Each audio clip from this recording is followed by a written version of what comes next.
Hello, I'm Tori Earle, and let's talk about journaling for stress management today. So, here's a list of things that to me sound pretty good.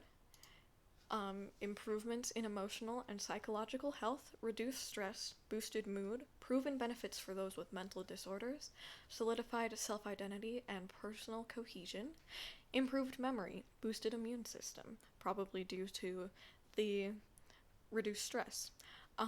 These are all health benefits that will come from journaling. It's hard to define a history of journaling because we don't really know how long it's been going on, probably longer than we think. But here's what one historian has to say. In the Western world, the earliest extant diary is the anonymous French Journal d'un Bourgeois de Paris de 1405 à 1449. No previous diaries are known to exist. It's generally believed that diaries, the product of a heightened sense of individualism and self-awareness, had to wait for the Renaissance. The individualism of the Renaissance, in contrast to the communalism of the Middle Ages, is said to have been needed in order to produce the personal diary as differentiated from keeping the daily public records.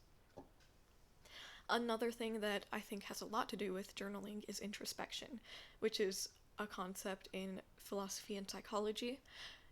It's derived from the Latin words for looking within, and it involves looking within yourself and examining your thoughts and feelings. There's a part of the brain that has to do with introspection. It's called the anterior cingulate, and other parts of the brain also have to come into play. This develops in infants between 12 and 18 months of age, and we know that it has to do with introspection because that's when infants become self-aware.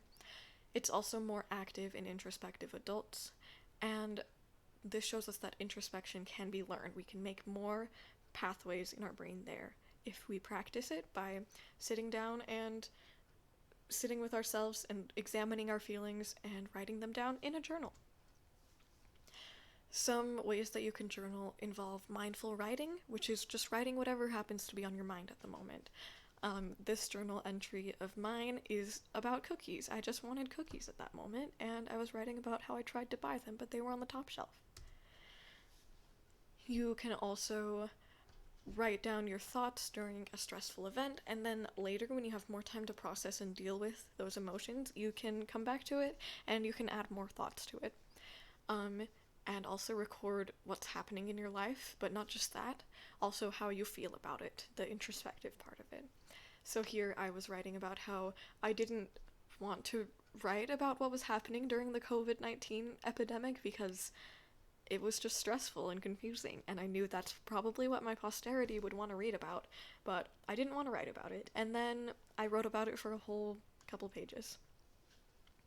It just made my thoughts start flowing when I was journaling.